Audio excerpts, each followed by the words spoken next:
Merry Christmas, Simon. Do they Merry celebrate Christmas, Christmas in Richmond? The war is over. The war is over. Christmas is won. Finally. Right. Well, I got myself a Christmas gift this year, and this is the first time I've had a Rip It in probably 10 years. What's the flavor? That's the real question. This is the one of those tribute flavors that a friend of the show sent us a couple of weeks ago. A friend of the pod sent friend of the pod sent us this a little bit ago. It's tribute flavored. I don't know what this means. Can you interpret this? It says my best. Active Mandarin, live wild lime. What does that even mean? Active and wild. It sounds like orange and lime. This is my interpretation of that. What does active and live mean though? Usually you talk about that in electricity through the liquid before they give it to you, which would make sense and will explain why they taste like car batteries. I was about to say car batteries. That's funny. Yeah, it's always tasted that way. Usually dry and warm. That hint of a car battery really is because the kick. That's all right. You're witnessing who's enjoying his beverage. that's the first sip, ladies and gentlemen, that this Marine has had in about 10 years of battery acid. And I thank you all for witnessing this event. So this was my Christmas gift to myself. Simon, did you get yourself a Christmas gift this year? No, absolutely not. Every day is a gift. That's why they call it the present. And, I'm just humming along. Well, that's very contemplative of you. And I would say seasonally appropriate for you, a house cat.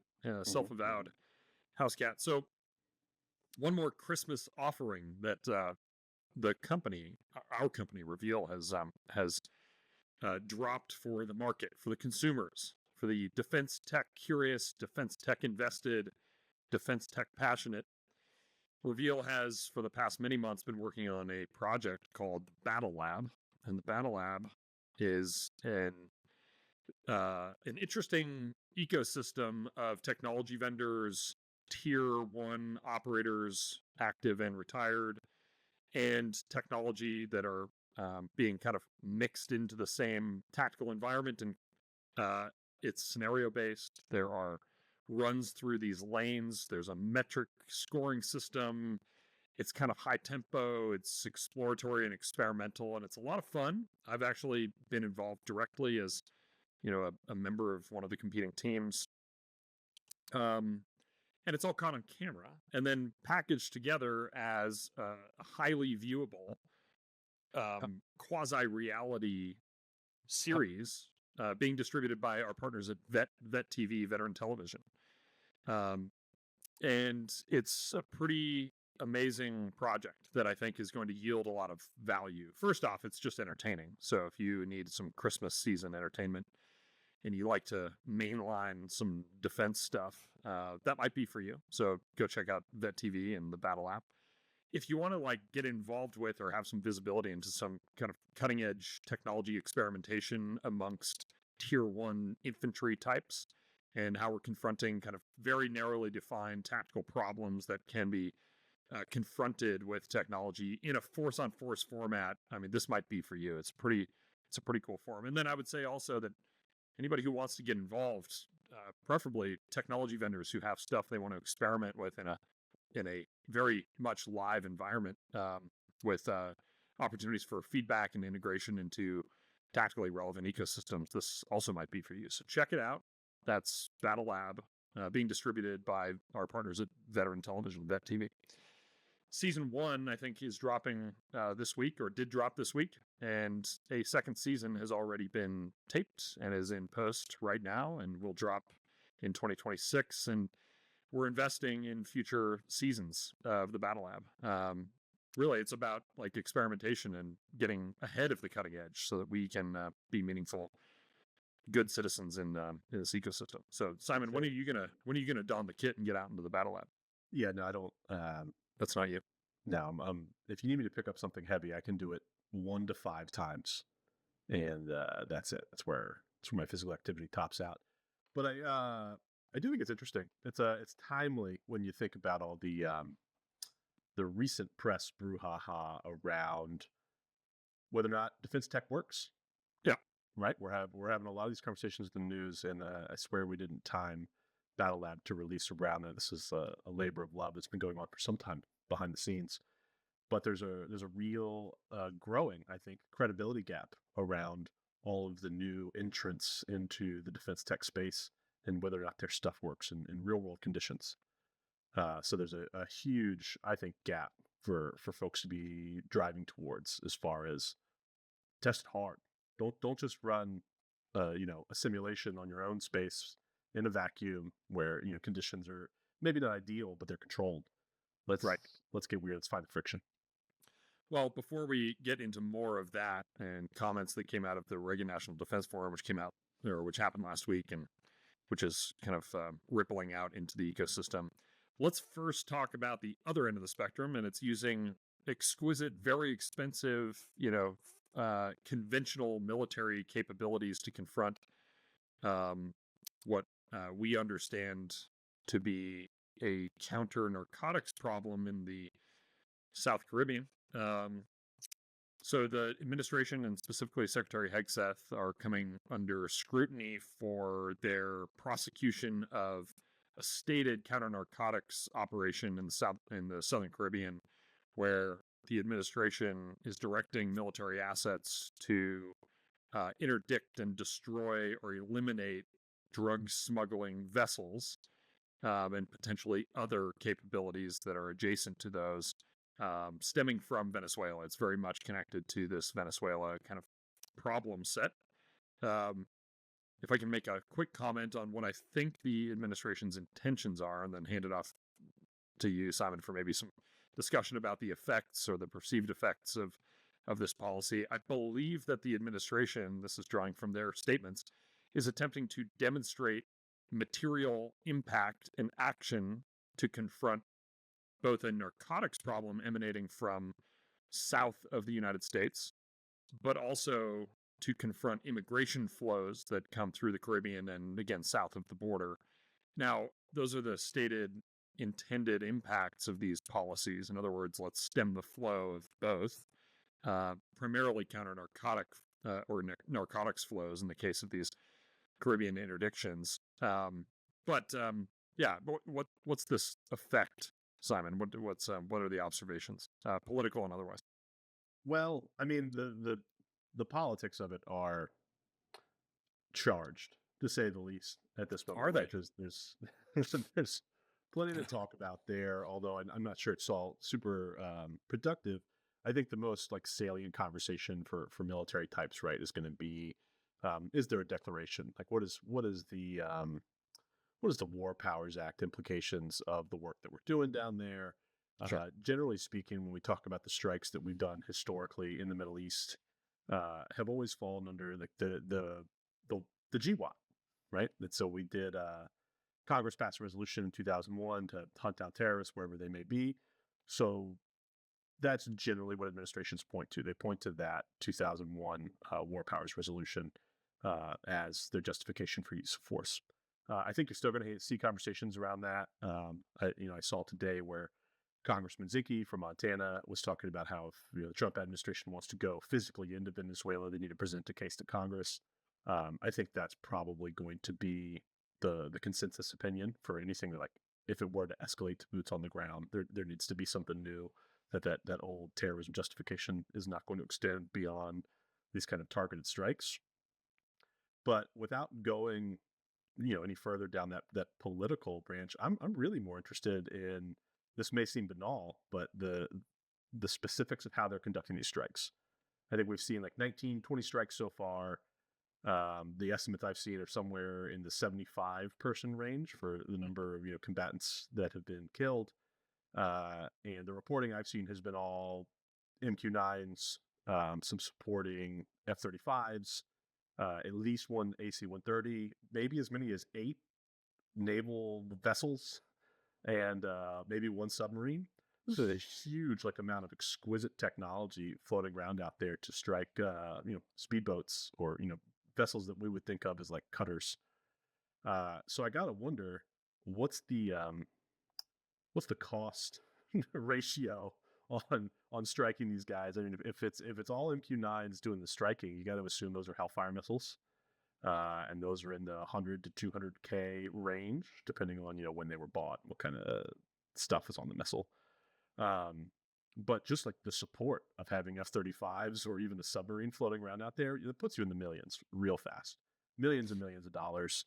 And you got to wonder what's the return on that investment, and what does that look like if we want to escalate seriously, right? Like, So let me break in real quick. I'm gonna yeah, put on my tinfoil Santa hat real quick, and then I'll take it off again in a sec. But tinfoil Santa Claus hat. Is it possible that this is getting live reps on capability and force projection into contested maritime or littoral environments that would be useful learnings if we were to get more meaningfully engaged in a different theater? Example, are we doing this stuff off the coast of Venezuela to get some like joint interoperability or joint force projection reps before confronting for real an East China Sea, South China Sea problem in the first island chain?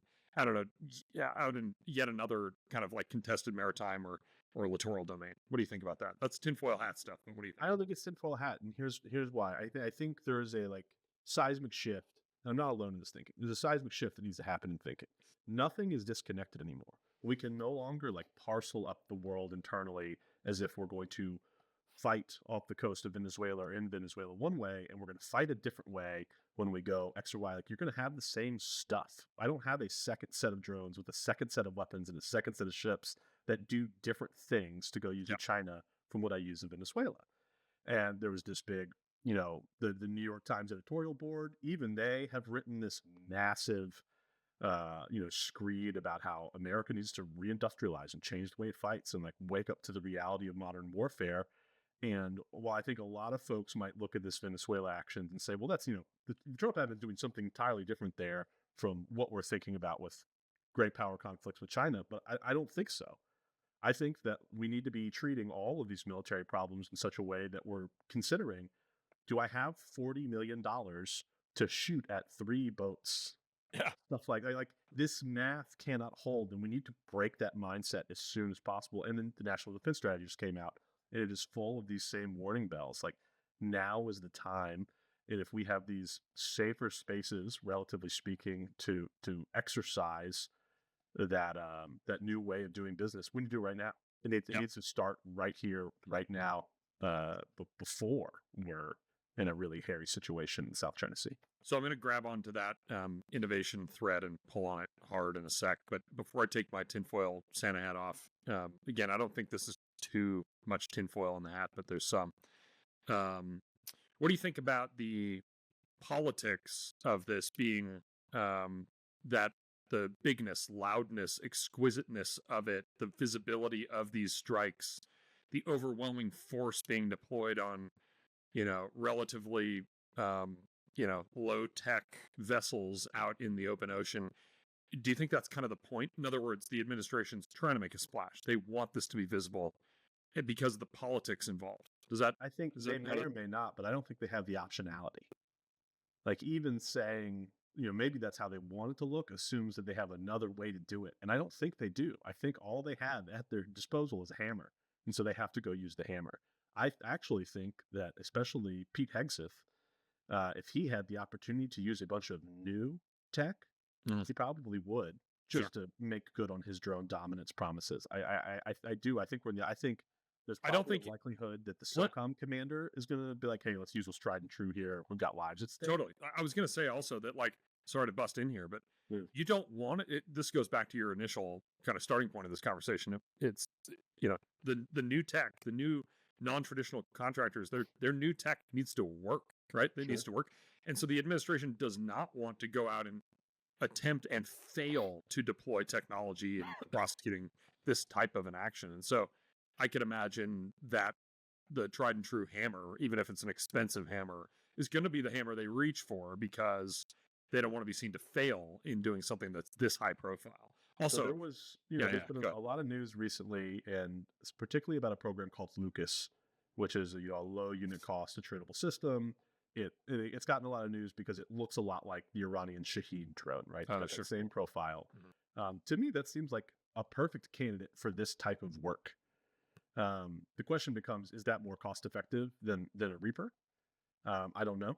And maybe it's just not in the right places yet to be used. Like, right, maybe it hasn't been. Maybe there's just not a whole bunch of Lucas drones sitting in Florida that can go do this work just yet. Yeah. But if it were me, I'm willing to bet. I would bet more money than not that if they had those drones on station ready to use, they would go pull those triggers just to show the world that, like, we're Sure. doing it. Sure. Yeah. And this is relatively low stakes, right? I mean, like, the DevGru guys are not in. They're in more danger from the water than they are from the narco terrorists on the boats, right? Operating in the ocean is very hard. It's the scariest thing you can do. They are more likely to drown than they are to get clapped by Venezuelan terrorists. Yeah, I mean, I forget what operation it was. There was a relatively high profile Navy SEAL or NSW, maybe I would call it, operation where they were doing VBSS or Visa Board Search Seizure, or like they were, it was at night, and multiple SEALs died in the operation. And it was because of the kind of water. One fell in and the others tried to rescue. That's right. There was that thing that going quicksand so fast. The water is the scariest place. That's right. For sure. Open ocean is might as well be the moon. Yeah. I mean, a lot of people hypothesize that this is perhaps one of the reasons why, or why the Chinese have been deterred for a long time about doing an amphibious assault on Taiwan, because amphibious anything is really hard, tricky. They've never really done it live, right? I mean, it's a very complex, difficult thing. And I would bet every dollar I've got that China never does an amphibious landing on Taiwan. Totally. The gray zone lever is so much easier to grab. There's so many levers to pull before you go into that meat grinder. That's right. And like, if you're not willing to press every strategic like dilemma button before you go into the amphibious landing, you're not going to do the amphibious landing. That's right. And people, I think, really fail to understand, especially in the context of America and World War II and all these amphibious landings, like, hey, we didn't pick that because it was, oh yeah, this is what we want to do. We want to go send American boys onto these shores. It was like, hey, we have to do everything. We're pressing all the buttons at once. Let's go. I know I'm diving down a separate rabbit hole here, and I'll emerge out of that and then take my tinfoil Santa Claus hat off, all those things, and I'll unwind this conversation back into the talk track we were on. But I read an article about a very senior TSMC, Taiwan Semiconductor Manufacturing Corporation, TSMC executive, leaving TSMC and joining Intel, and there was this whole live discussion about IP and transference from TSMC to an American company and a bunch of other stuff. I actually still think, given the charge of that piece that I read, it's still quite clear that the deterrence there for Taiwan vis-a-vis China is the silicon shield, right? It's the silicon deterrence. It's like the high value nature of the semiconductor fabrication supply chain as it lives in Taiwan.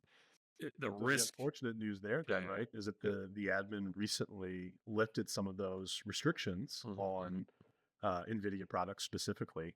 H200 is now sellable or transferable to Chinese buyers. And so for those that don't track that, right, in recent years, one of the economic sort of warfare levers that America has pulled is we have prevented the export of like the top tier NVIDIA products to China in order to kind of gatekeep or throttle their AI industries and their supercomputer industries. And we've recently reversed decision on that. And I'm going to be honest, that one makes me nervous. I don't see the value in ever giving that up. If we should use every lever available to us, particularly with that one, if we're not going to get big wins in like the critical mineral rare earth space out of China, I don't see any reason to like let up on the finished product. That's one of the few things they can't get their hands on their own. That sounds right to me. Also, I wouldn't call myself an expert in this arena. One defense of the policy that I've heard cited often is that it's going to happen anyway, right? They're going to get smuggled in. It's going to happen anyway. And if you're providing them like the last generation stuff that's still better than their most forward-leaning offerings, and you get them kind of like hooked on or standardized on the American tech stack, maybe that's a better compromise than just hardcore, preventive. That's what we were doing, right? We were giving them like the older generation stuff. Yeah. I do think they're going to develop and they're going to catch it eventually. That's the way of the world.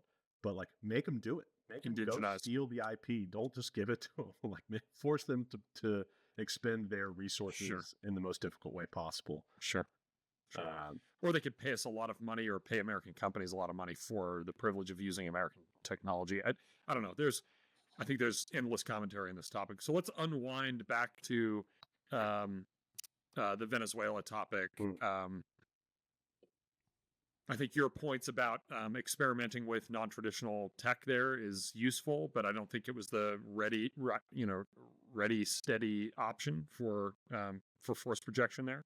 And that goes back to this topic of venture-backed non-traditional defense contractors need to put their money where their mouth is. They need to actually develop stuff that works. And so that's one of the things we're trying to do in the Battle Lab, is to battle harden things in the product development phase, so that by the time it's adoptable and fieldable by our customers and other customers across the defense ecosystem, that it's ready to rock. So one of the big criticisms from mostly the journalist and commentariat crowd around the Reagan National Defense Forum, RNDF, which was in Simi, California last week, was there have been billions of dollars, tens of billions of dollars invested over the past, call it 10 years, into the rising generation of defense contractors. First, their stuff doesn't appear to be working. It doesn't appear to be adoptable at scale just yet. And does that mean that venture might be wrong for defense? And this is a thesis I've had for quite a long time, that venture capital in its legacy traditional form actually is not right for defense. And are we going to see those returns? So I've long held that I think only between 6 and 10 rising new prime contractors will come out of this defense technology venture inflected renaissance. And I think that's being borne out in so-called mega rounds. So here's some key trends in the venture-backed ecosystem from the last 2 years. So in 2024, last year, approximately $3.2 billion of venture capital was deployed into defense and so-called dual-use projects. That more than doubled in 2025 to $7.7 billion. And the vast majority of both 24 and 25 investments came in so-called mega rounds. So here are 4 mega rounds from 2025. I think I've got this information correct. I'm using Google Gemini as a research backbone for myself, which thank you, Google. Anduril Industries did a Series G of $2.5 billion. Again, we're talking about the total of $7.7 billion invested in 2025. So 2.5, roughly a third of all the venture capital invested in 2 defense projects in 2025 went into Anduril Series G, which is amazing. About $700 million in a Series D went to Helsing, which is a German company. Saronic, American, naval autonomy startup, shipyards of the future and autonomous surface vessels. I think theirs was about $600 million.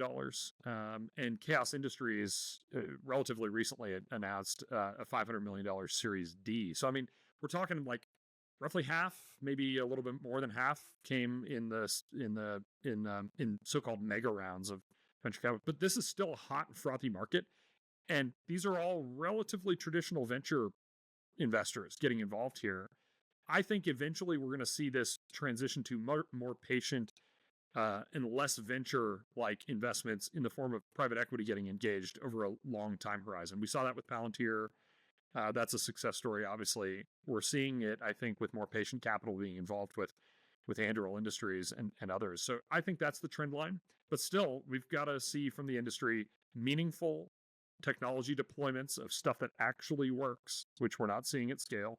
And second, we're going to need to start seeing some returns. So these are direct listings or public offerings from some of these players, or significant upticks in the M&A market, which we talked about with Garrett Asta in our last podcast 2 weeks ago. So I'll shut up. I'll get off the soapbox. But that's kind of the base layer of, is venture working? Is venture capital and the non-traditional set that venture is backing, is it working?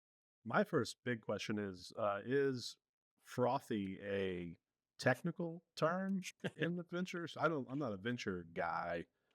I don't know how technical it is. Usually it's just like it's a word used to describe a lot of investment activity into a category. So it's Okay, and it sure. seems to be heating up still, which is Yeah, I shocking mean, to me. I think the hype is cranking up, not going down. I mean, like I said, the New York Times editorial board devoted a significant amount of energy this week to telling everyone in America that we have to Right. radically redesign our defense industry. That's right. So I don't think that the investment's going to slow down at all. But I also don't think that almost anybody in the venture space is going to get the returns that they want. I don't think it's going to look anything like that. I just don't think that the incentives and the structures line up correctly. And I think there's going to be a lot of people in the capital space that are going to feel very burned by this, but I don't know that it's going to matter a whole lot. You say that PE is likely to get more interest. PE has been here forever. Private equity has Totally. been in the defense Oh, yeah, space yeah, yeah. time immemorial and will continue to be and has never had a problem playing in that space. No, I think that's true.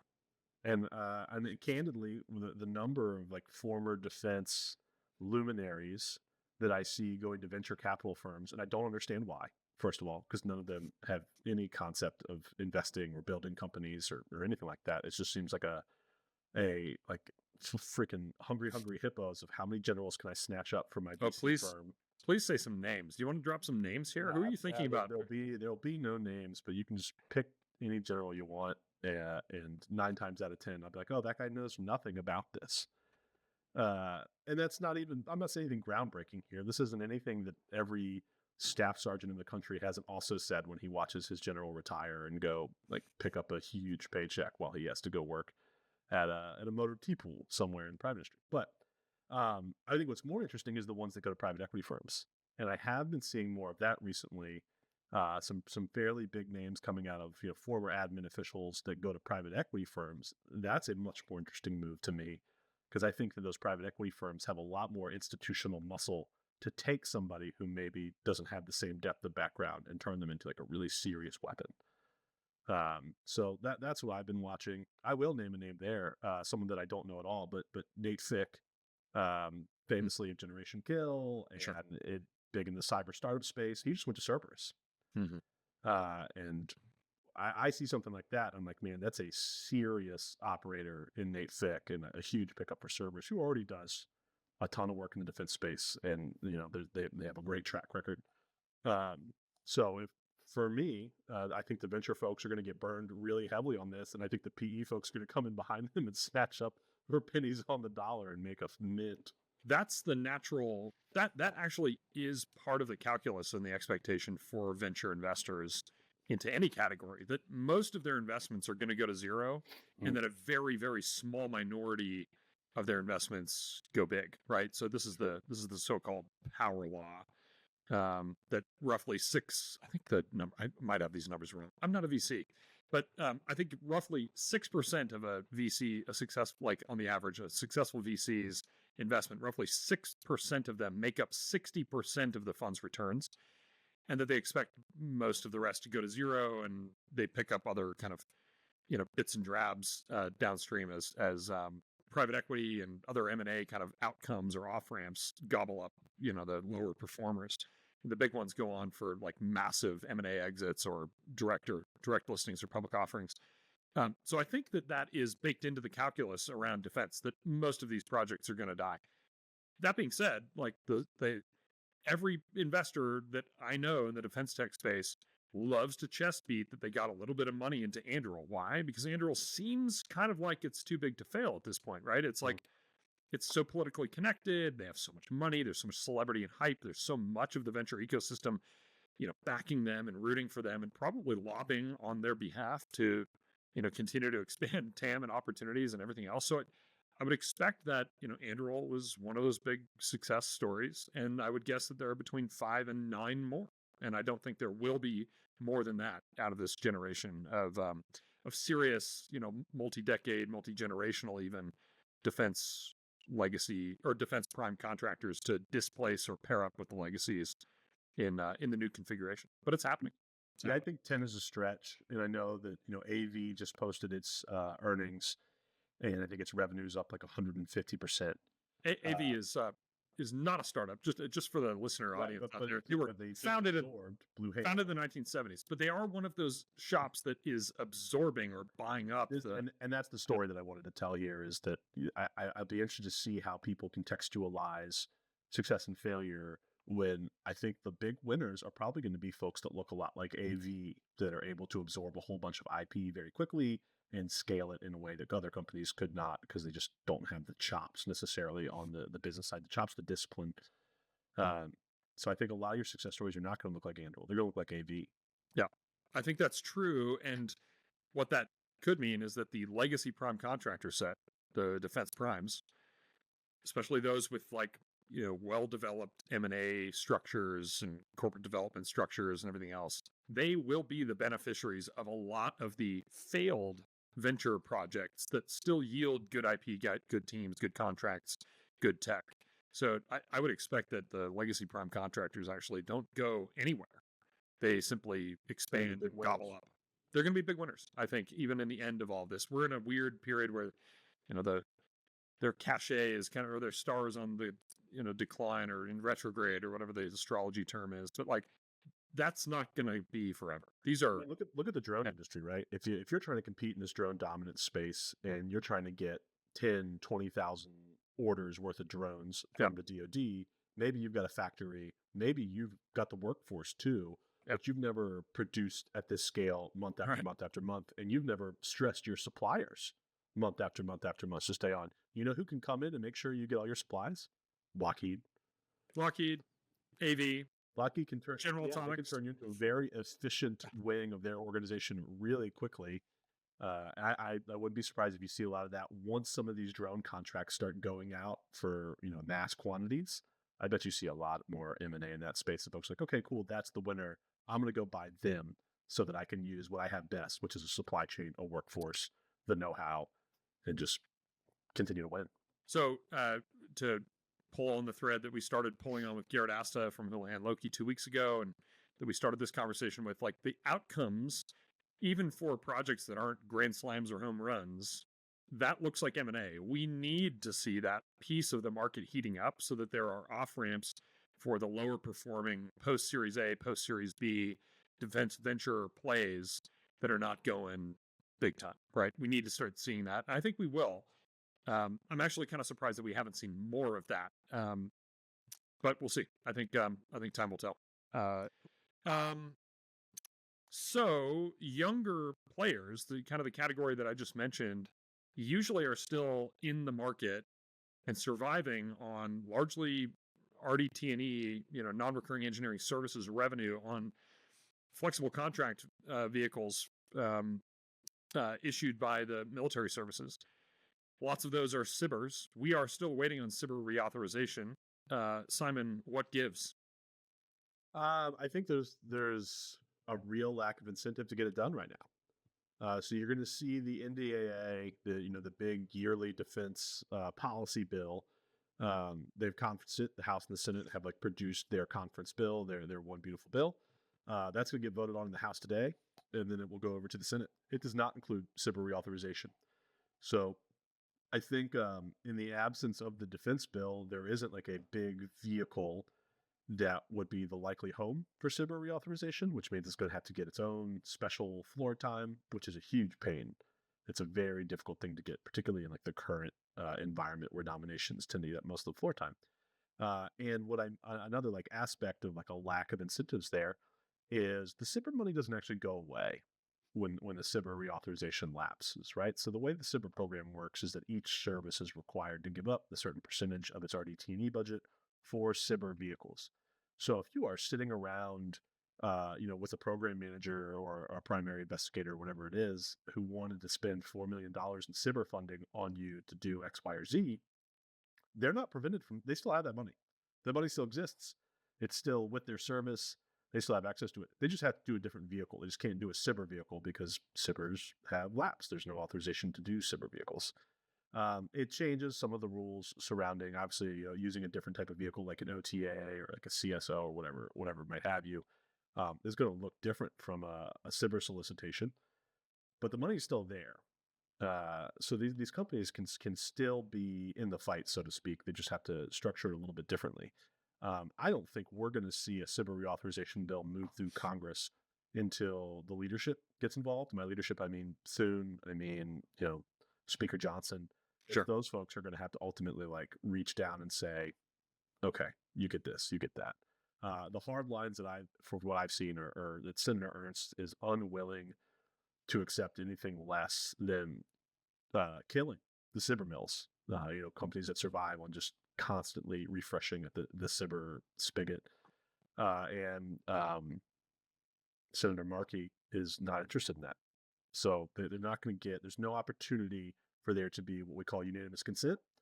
And unanimous consent is what allows you to avoid going to like a big, lengthy floor time fight. So leadership is not going to want to give up a bunch of floor time for something small like this. The principal senators that care about it are not willing to give up their negotiating positions. And what's the real impact, right? You lose access to a great program that has a set of rules that really benefit the smalls, but it doesn't necessarily stop it. It just means you have to get more creative. So I'm going to ask you to make a prediction, Simon. And as we know from the great Yogi Berra, it's tough to make predictions, especially about the future. But what will force leadership to come to the table? Like, and when does that happen, do you think? It's an impossible question to answer, but what do you think? Like, what is it that brings them to the table, and over what timeline? This is important before you jump in. This is important to the smalls, as you said, and not just any smalls, but like many like just out of the gates, like fresh out of the NICU, small startups, basically rely on SBIR awards, specifically Phase 2 SBIR awards.